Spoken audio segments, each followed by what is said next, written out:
Hey everybody, it's Jake Moran with Keller Williams, and today I'm going to be doing this video intro for you on YouTube. But these are questions I'm going to be answering from some pretty sharp college students that are currently at the University of North Georgia.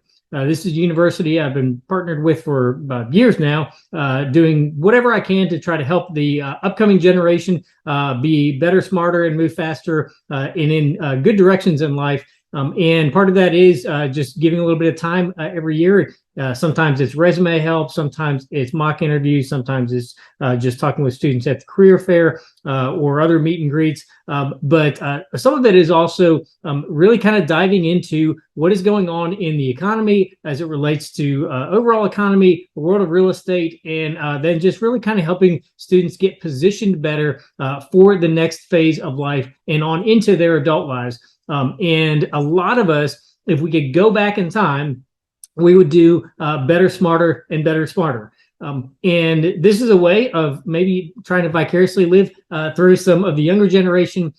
So for you and the broader audience, this is very timely information, and it's questions that everybody's interested in, and no one quite knows how to get some of the accurate answers because in the world of clickbait journalism, what you see is not really what's there. So I'm going to give you actual information that you can use and have good reference points to go to in case your neighbor says something completely different.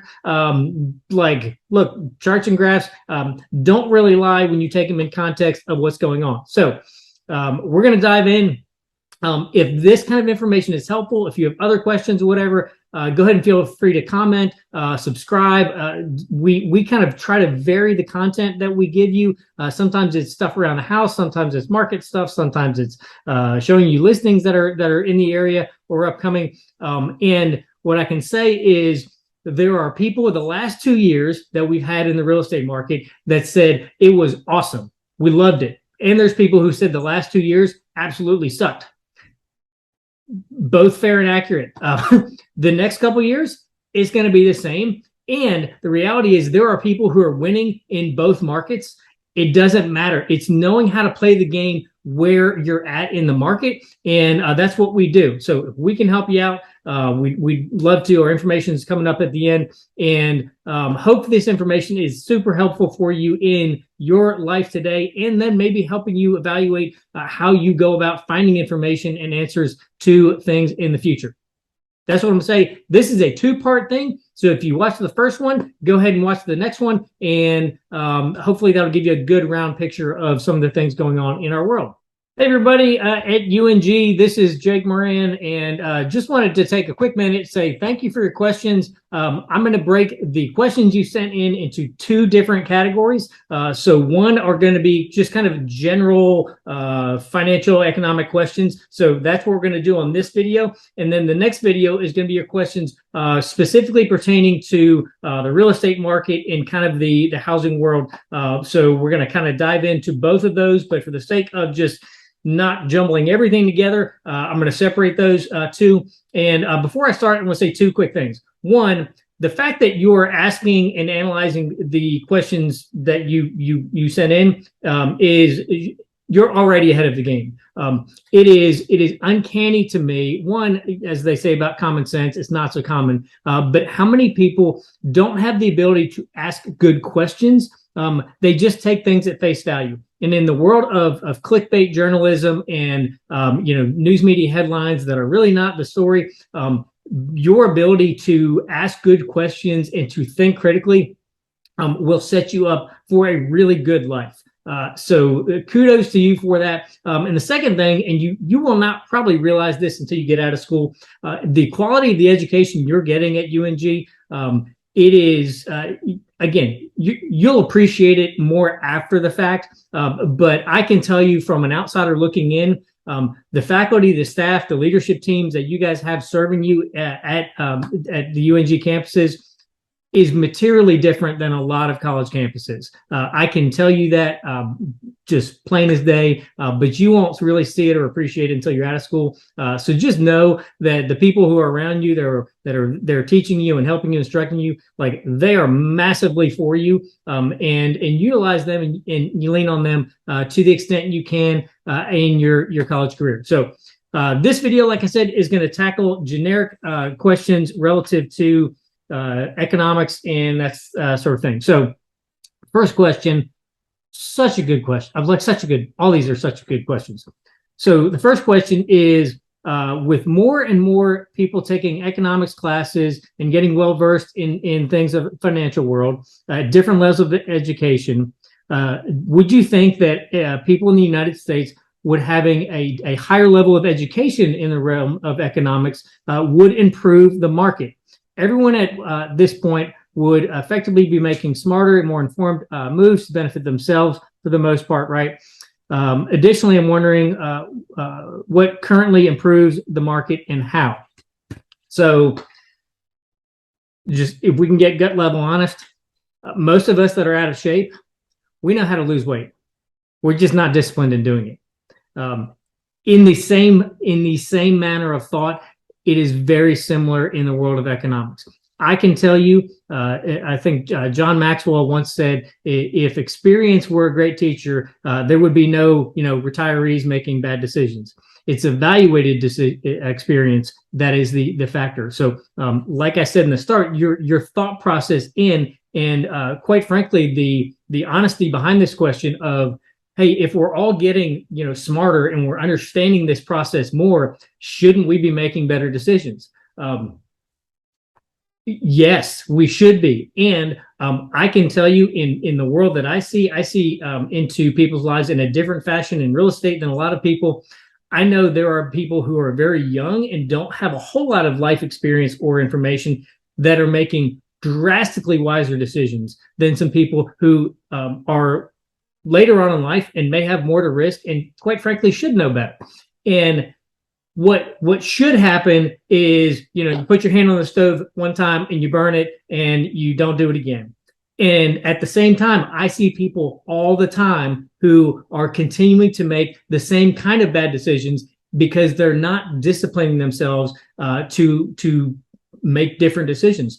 And the reality is, that is a life application issue. That is it's not just money. It's what you do with your time. It's how you treat your body. It's the people you surround yourself. It's all sorts of things. And this is where in the world of real estate, one of the things that the agents that I train, I constantly am just beating into their head like, this is your biggest governor in life.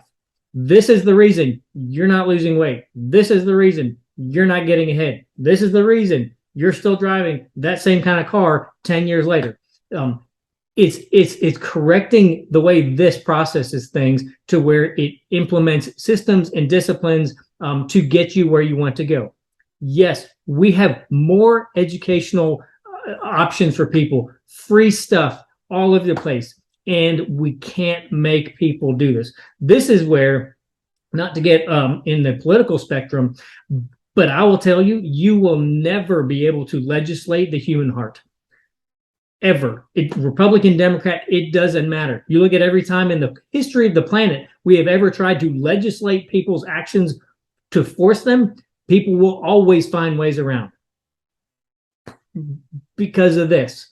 Okay? So you're 100% right. We are well more educated than we should be. We have more options. There's more free stuff. You guys that are in college now, you don't know what life was like before the internet. Us old folks do, and I can tell you, the quantity of information is like galactic compared to what we had, and people are still not making better decisions by and large, and it's because of the habits and the routine. So pay attention to your habits. That will indicate where you go in life more than just a level of education. Number two, so you mentioned we are in a healthier spot in the market. This was referencing an interview that we did probably 4 months ago, maybe now. We're healthier spot in the market, which I think it was like maybe June, July, and we were in a position where the interest rates had just made a significant hike up, and we were kind of in that, like, supply and demand are almost kind of starting to balance each other out a little bit. And so that's kind of where we were at. With this in mind, do you think interest rates will go back to, quote, normal? Will we have interest rates similar to before the pandemic? So we're there now. The short answer is yes, we are in a much more normal market in terms of interest rates. And what we've had the last couple of years is we've had a spike in prices because of low interest rates. We talked about that in the video. Like, anytime rates go down, prices go up. It doesn't matter what you're buying. If you make cars more affordable and you drop the interest rates and value on price, pricing affordability, the demand and the demand is going to go up because the price is going to come down. It's going to get cheaper for people to buy the same thing. So from a perspective of the market, and we're gonna do this in the second the second slide relative, or the second video that I referenced, where we're going to go over housing stuff. We're going to go over charts on inflation, the Fed, all sorts of stuff like that. So stick around for the second one. Number 3. So this will be the third and final question on this video. Since the federal government has increased interest rates, people have started to become more aware of what they're purchasing and are trying to cut back on expenditures. Do you suspect that this will be a huge drop in the economy and lead to future recession in 2023? So I would tell you we're already in a recession. By all factors involved that actually matter, I would say we're in a recession. At this stage it's fairly mild, but the slowdown in growth, the interest rate changes, some of the things we're seeing across business sectors in terms of price and supply, I would tell you, comparative to where we've been the last few years, we are there. One of these things, because there are certain factors involved that no one other than the federal government can dictate or mandate or change. Though no one has a crystal ball, so we can give you factors to look at and things to pay attention to, and like the Fed has done the last 4 months. Uncharacteristic of the history of the Fed. So one of those things, who knows? But I do think the plus side of what is going on, and to exactly your question, people are becoming more conscious of things because groceries cost 30% more than they did a year or two ago. Gas went up to $5. Right now it's about $3 a gallon. Lots of other factors involved, and at the end of the day, everyone only has so much money in the month. And you're 100% right. People are starting to make different decisions. For most people, the fourth quarter is the most expensive quarter because vehicle taxes due, property taxes due, a lot of renewals are due in terms of like annual renewals. We've got expensive holidays at the end of the year. So all sorts of things like that. Yes, people are paying attention, and quite frankly, they should. So that's just kind of a general wrap on these 3. The next video, we'll tackle actual real estate related stuff.